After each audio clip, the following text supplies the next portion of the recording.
Hello, everyone. Thanks for joining and welcome back to Wall Street Silver. Our guest today is my good friend Jeffrey Tucker, the founder and president of the Brownstone Institute and the author of The Market Loves You, Why You Should Love It Back. Welcome back, sir.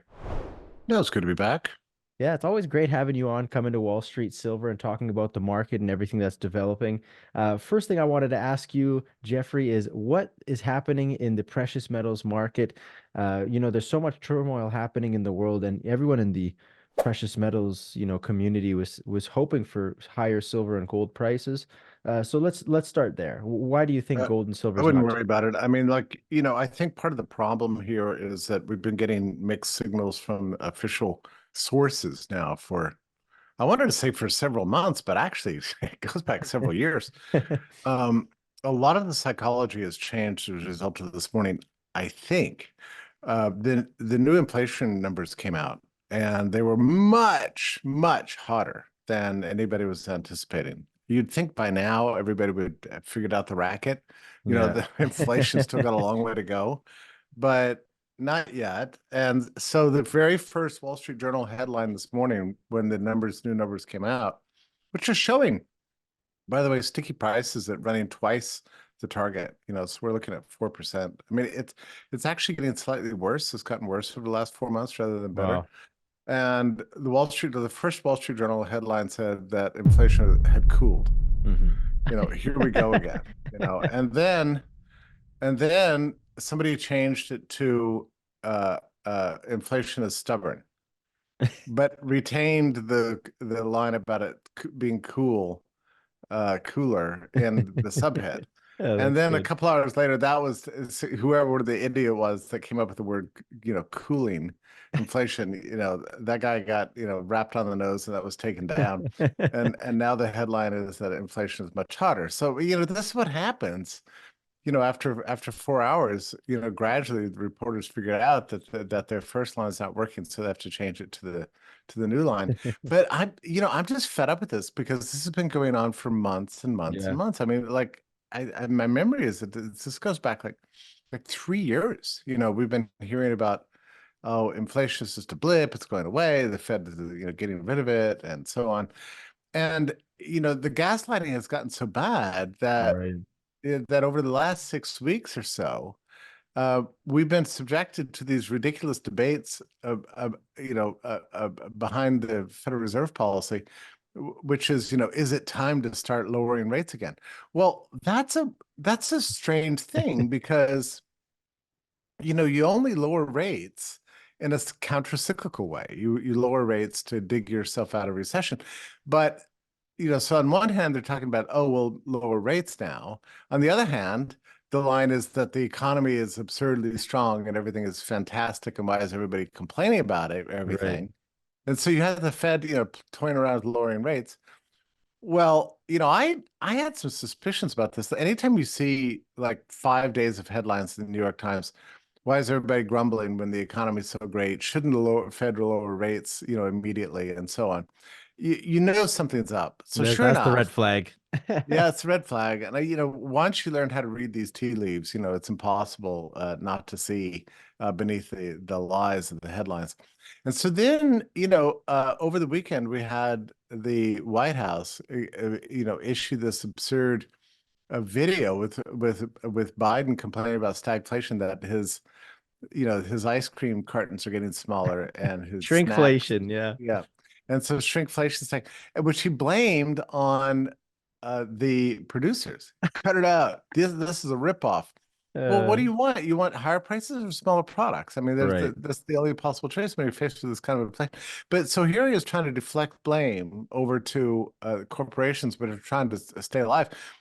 And by the way, these producers have faced a much higher rate of dollar decline, Yeah. or I should say, much higher rate of inflation on producer prices over the last 4 years than consumer prices. There's still a huge gap to close between the CPI and the PPI, even if you believe all the official prices. So, of course, they're trying to figure out new ways to introduce sneaky fees, Hmm. absurd levels of fees. Yeah, and And everybody knows. so I just wanted to let everyone know about our new sponsor, Strategic Wealth Preservation. They are an international precious metals dealer and they are a secured storage provider. that have headquarters in the Cayman Islands. The company owns and operates a large Class 3 UL rated vault in the Grand Caymans, and they offer other strategic locations as part of its global storage network.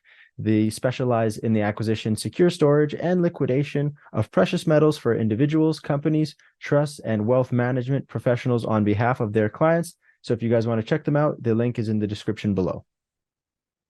And I seen an article, a headline not too long ago, like 4 or 5 days ago, about Powell talking about in one of his recent meetings where he was saying that well, they were asking him, "Are you worried about the economy in the long run?" And he said, "Yeah." He said he wouldn't worry too much about the commercial real estate, but he said more banks are going to go under. So Yeah. do you see like this is Powell coming out and saying this was like 4 or 5 days ago. He said more Yeah. banks will be going under. So Yeah, there's definitely going to be more consolidation in the yeah, banking industry. And over the last 4 years, we've avoided, a really narrowly avoided a financial crisis. Is that coming next? So I think what, people need to look at what's happening right now, not as the conclusion of anything, right, but the foreshadowing of something else. I think that's extremely important. There's a bias anytime you look at financial data that you think whatever you've been through is now ending and we're entering into a period of normalcy. But actually, that's not really true. I mean, you have right, to imagine what these charts are going to look like in the future. And I was looking back at the inflation data between 1969 and 1980, and people forget this, but that was a weird experience. We went through three separate bouts of inflation. There was one large bout when they ended the gold standard, around that time. And it was, when you closed the gold window because so much gold was leaving the country, Nixon closed the gold window. That was between 1969 and 1971. So there's a big bout of inflation there. Then you had another bout of inflation that came after that. And and then the Federal Reserve raised rates and it seemed to calm down again. right. But then going into the 1976 election, the Fed said, "Oh well, everything's going to be fine. Let's lower rates again And then it and was get too our early, third guy right? like." And then we had a third one. So there are three mountains. One was high, the other was really high, and the other Right. was absurd. And after 11 years between 1969 and 1980, we saw a 60% decline in the domestic value of the dollar in terms of goods and services. That's how bad it was. It was really, really bad in three successive rounds of inflation. Okay, so now how does the inflation over the last 4 years compare to the 1970s? Well, this round that we've been through is somewhere between the first and second rounds of the 1970s. Maybe we collapsed two mountains into one. I'm not sure Right. how you want to look at it. But but if you look at the way the data is performing over the last 3 or 4 months, you do not see, in fact, a gradual diminution in the rate of decline of the purchasing power. What you're seeing is a reflation taking place. I mean, I'm sorry to report this, but it's just true. Yeah. We cannot be in denial, and I'm afraid that a lot of people in the markets, I've begun to suspect this, are being trolled by the press releases by the BLS, and Right. then the initial headlines that they read in the Wall Street Journal. And then so this is the way it works. Once you get that line out, then you can look beneath the data and see, oh, well, that's not true. But then you're dealing with the problem that you believe that everybody else believes what was previously proven to be untrue, right? So Yeah. so you're trading and making your price estimates based on your perceptions, whatever everybody else And the believes. Not so perception much. can be false.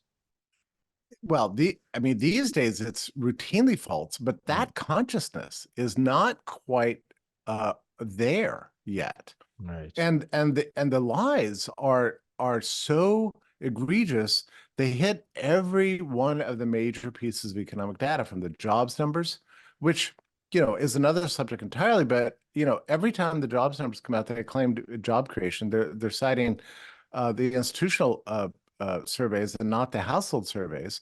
And you look at the household surveys and you see that, oh, the other numbers are double counting everything, and that Hmm. full-time jobs are actually being converted to part-time jobs. They're not being taken by Americans who live here. I mean, this is really the job stat is never been more ridiculous.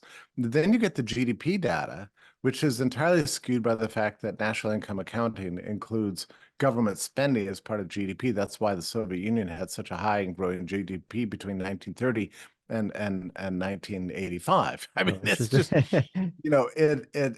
there. So the US is now using the same tricks the Soviet Union did. Then Oh, you add that to the inflation data, which once you include shrinkflation, hidden fees, and and also the manipulation of the weighting schemes of the CPI itself, which we can go into. But I mean, basically, what they're doing is they're finding any excuse to knock down data in large areas as far as possible, even if it takes statistical trickery, like they're doing with health insurance premiums, so which if they the claim. real number is three, it'll be actually seven. Or so example, if they say Well, the real number is like in the five, it'll case be like 10. Well, in the case of healthcare premiums, what you've got is a very highly weighted component that they are claiming has declined between 2022 and 2023 by 37%. Now, Wow. that's not Yeah, true. that's not true. For sure, it's not true. But the way they come up with that is by measuring that against the increase in the amount of medical services purchased. So Yeah. for example, if you only went to the Chinese food restaurant one time last month, okay, you spent $50, but if you go four times this month, you spent $200. Now that's not inflation, that just means more purchases, okay? But Oh, you're not yeah. paying a premium to the Chinese food restaurant to eat there whenever you want, right? Right, So right. with healthcare insurance, what they're doing is they're treating it as a consumer good that people are purchasing, and then deflating the amount of increased premiums Oh, that's based brutal. on. Yeah, yeah, and that's a very highly weighted number. So it's down 37%. Then you throw that into the index number, a magic potion, and you can make everything seem less so. We don't actually know what the inflation number really is. I mean, Crazy. it could be double digits and has been for a while. So, Jeez. And these that would numbers. shock everything. That would shock the system if they really reported that. Yeah. I mean, there's Shadow Stats tries to do some of this kind of Yeah, stuff. shadow sets is But great. but the fakery is so overwhelming at this Mm. point, it just takes your breath away. Wow. And I keep thinking, like even I keep thinking that this inflation is going to settle down. It's rested to some extent. I was saying the S&P 500. I mean, there's still a ton of extra quadrillions in cash, just sort of washing around the financial system right now, looking for a home, and Right. it's found it in financials. But it has not left producer prices, and it's not left consumer prices. We're still being vexed by this. So I think there's got to come a time, sometime this year, when market participants come to a consensus that we're being lied to about all this stuff. Jeez, that would be and crazy. and and I think the best play for market participants right now that are trying to avoid this storm is to figure out what's true, and park your assets there, Right. and then otherwise just forget about it and pay no attention to the noise, because there is so much noise going on right now that it's hard to tell what's real from what's fake. And one Absolutely. thing I can tell you is absolutely fake is all this data being pumped out by the Biden administration. Absolutely. Yeah, I totally agree with you. Well, Jeffrey, it's such a huge pleasure having you come on, especially this talk that we just had. I think it's super critical and important to what's going on. Where can people contact you? Where can they connect with you? Well, I write every day for Epoch Times. In fact, I was so overwhelmed by this new inflation data that I just pumped out another article just now, second one today. Nice. Yeah, and then founded and run the Brownstone Institute, which Right. which focuses on surveillance and privacy issues and public health concerns along with economics. And that's brownstone.org, and anybody can go there and subscribe to our once a week email. Perfect. And we'll put the links in the description below so everyone can get down there. Again, Jeffrey, it's such a huge pleasure having you come on. And then as the market develops, would love to have you back on. Thank you so much. Talk to you soon.